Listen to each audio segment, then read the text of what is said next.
Nyuma y'uko uwitwa King James umwami wa muzika amaze kwerekana itandukaniro agafata BK Arena akayuzuza mu minsi itarenze 2 ashyize hanze amatike y'igitaramo cye azakora yizihiza isabukuru y'imyaka 20 yose amaze mu ruhando rwa muzika mu Rwanda.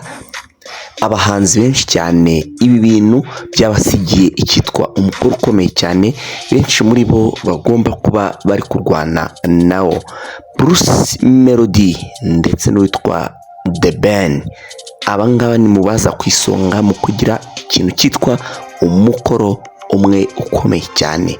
Witwa Israel Mbonyi we ntago ari bugendere kuri pressure kubera yuko nubundi we yabaye yuzuza BK Arena inshuro nyinshi cyane, we bisa nkaho yabiciye amazi.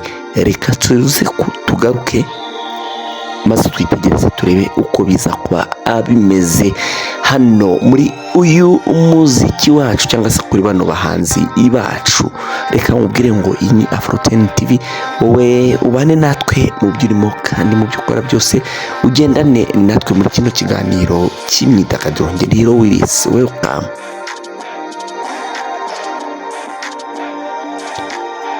Ubundi hari abahanzi tuzi batuye bavuga yuko ari ba King, umwe aragenda ku ruhande rwe akakubwira yuko ari umwami w'ibi bintu, undi nawe akagenda akubwira yuko nawe ari umwami w'ibi bintu. Hari icyo bita ngo tuzakizwa na mbuga. Byabaye ngombwa yuko habaho battle hagati y'abagabo babiri, witwa The Ben ndetse n'uwitwa Bruce Melody. Nyamara ariko hari umugabo uri hariya ku ruhande bita King James. Benshi cyane batajya babona yakoze ibintu by'ibisazi cyangwa se ibintu byagiye ngo bitwike ahantu hirya no hino, ariko akaba afite uburyo ki akoramo ibintu bye. Guhera kera za 2006 yaje aririmba indirimbo nziza zitonze z'urukundo, zirimo ubuzima busanzwe, byose yagiye abikoraho tutibagiwe n'ama gospel song yagiye akora, ko ari nk'indirimbo yakoranye n'abarimo ba Bahati yitwa Irashoboye, hari niyo yakoranye na Israel Mbonyi, hari izo yakoranye na Bazu Alpacino, izo ni za gospel. Hari nizo yakoranye n'abahanzi muri Sekira barimo baraperi ndetse n'abandi bagiye batandukanye, ariko cyane cyane umugabo bita Zizu Alpacino akaba ari umwe mu bo bakoranye mu bihe bigiye bitandukanye kandi bagakorana inshuro nyinshi, kandi byose yabikoraga nta pressure ariho. Byagiye rero yubaka izina mu buryo bugiye butandukanye mu bihe bitandukanye. King James rero waje kugira gutya ahagana mu mwaka w'2012 akajya muri Primus Guma Guma Superstar. Yari ku nshuro ya kabiri kuko na 2011 ubwo yatangiraga ino Primus Guma Guma Superstar, icyo gigatwarwa n'uwitwa Tom Close. King James nawe yari yitabiriye ariko icyo gihe ntiyaza kugegukana. 2012 rero asubiyemo yaje kubona avantage maze arayitwara, afite indirimbo yari ikomeye cyane iri mu buzamufashije yitwa Irashoboye, nakubwiye ari kumwe na Bahati. Yemwe hakaba hari n'iyindi yitwa Parapara, abantu muyizi murayizi, kongeraho na za ndirimbo ze zose, ariko cyane cyane indirimbo yitwa Parapara icyo gihe yaragiye muterekamo neza imuhesha igikombe. Yatsinda ibihembo bitandukanye harimo za Salax Award, yagiye agaragara ku ma stage manini, yagiye yamamariza ama companies akomeye, yagiye agirana ibihe bitandukanye. Buriya company yagiye akunda gukorana nayo cyane, company yitwa Airtel, buriya baragendanye urugendo rurerure.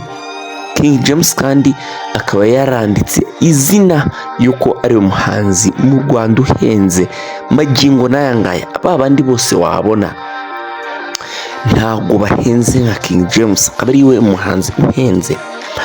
buriya umugabo bita Bruce Melody muramukunda mwese kandi ni umunyabigwi nawe arakomeye, ariko King James we nta nubwo akubwira yuko ari ibintu bisanzwe uko afata King James, wakubwira yuko amwubaha ndetse akanamutinya. Ni umuntu utinyitse muri make.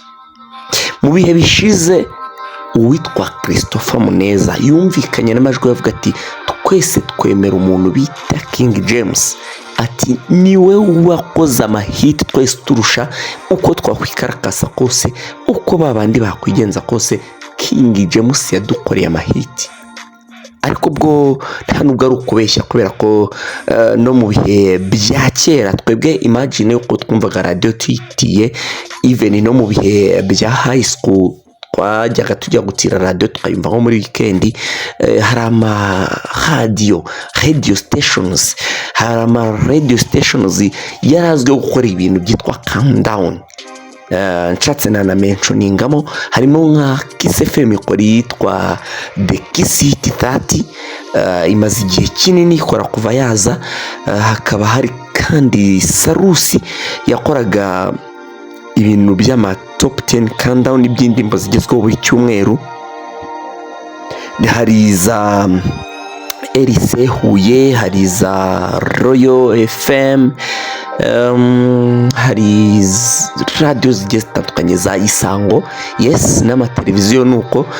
Radio Rwanda kuwa gatanu bakoraga ama top 5, Magic ku bantu bazi imishuburiya na Gerard Mbabazi, hari ukuntu kuwa gatanu bakoraga top 5 y'indimbo zigezweho. Buri gihe buriyo twajyaga kuba tugiye kumva radio, twabaga tubizi neza yuko tugiye kumva King James ayoboye, kandi byarabaga. King James ubwo yabaga afite indirimbo iri out yagombaga kuyobora nta kabuza. Usibye n'ibyo kandi byo kuvuga ngo abaye afite indirimbo, n'ubundi yahoraga bazifite z'amahiti bro, yagiye akora amahiti menshi cyane. Tuzagenda tubivugaho iby'iki gitaramo kugeza igihe kizabera ndetse kikarangira. Tuzagendana na King James, umugabo w'umunyabigwi, umuhanzi wacu dukunda turi benshi. Reka nkubwize ukuri, byagorana kumva umuntu wakubwira yuko adakunda King James. Ni wa muntu utanduranya no muri show busy, usanga yitonze nyine, akora ibintu bigendera kuri gahunda, nta pressure y'umuntu umwe cyangwa se undi akoreraho. Nta muntu aba ashaka kugira ngo abangamire, ndetse nawe ntagakunda bamubangamira. Uwitwa King James si ibyo gusa ko yakoze na business ku ruhande, harimo nka kuba yarakoze supermarket, still nayo irahari yitwa Mango Supermarket, abantu bazi Nyamirambo barayizi. Hari uruganda rukora kawunga yararukoze narwo, nubwo bitaje kugenda neza. Yahinze umuceri nawe wenda ntibyagenda neza, ariko ni wa muntu wagiye agerageza business zitandukanye. Ibyo byaje no kumwemera kuba yaba ari umwe mu bahanzi bakomeye bakize mu Rwanda, ubahanzi b'abakire, ashobore kuba ari nawe ubayoboye. Usibye ko nzagukorera urutonde rugaragaza n'imibare, ariko magingo nakubwira ni nawe ubayoboye bajyawe, kuko biragaragara hirya no hino ku izi mbuga. Ariko nzabigukorera muri countdown karashi yacu, ubyitege ko ikiganiro nk'icyo ngicyo nzakikugezaho cy'abahanzi b'abakire 10 basi, at least 10 nibo nzagukorera. King James rero akaba ari we ubayoboye, waridinze. Bose baramwemera, ba The Ben baramukunda, baramwemera, baranamutinya. Yemwe ba Bruce Melody baramukunda, ba Israel Mbonyi, usibye ko n'abatoroshye, yego of course, ba Christopher Muneza n'abandi. Igitaramo rero kizaba kije konfirima magingo ngaya, cyamaze kuba kirangiza ikitwa amatike yamaze kubarangira by the way ku isoko. Usibye ko wenda abantu bafite ibyifuzo yuko yazasaba Stade Amahoro, ariko nubwo bivugwa yuko Stade Amahoro buriya ngo sound yaho ko haririmbira bitaryoha kimwe nko kurimbira nko muri za sare nka za BK Arena, cyangwa se wenda maybe uko ashobora gushyira igitaramo cya kabiri, yakongera agahita ategura n'ikindi kugira ngo abataraje babone uko bazana, ndetse yewe n'abashaka kwiyongeza bagaruke. Ibyo byakunda kuko murabyibuka itsinda rya Kasave ubwo ryakoranaga igitaramo na Christopher Muneza hagana mu mwaka w'ibihumbi 2020 muri KCC Kigali Convention Center. Icyo gihe abantu baruzuye, amatike ashira ku isoko, babura uko binjira, yemwe n'abari bayaguze birangira bashyizeho umunsi wa kabiri kandi barazana none barahuzuza bacurangira abantu barishima. Why not King James atakora no icyo kintu maze akongera agakora igitaramo bukeye bwaho, cyangwa se akanagishyira imbere ho gatoya nanone, ariko agaha abantu ibyishimo bakarushaho kugenda banezererwa umuziki w'umuhanzi wacu wa King wacu. Iyi ni Afro 10 TV, tuzakomeza kugenda tubibagezaho. Reka tuvuge duti hasta la vista.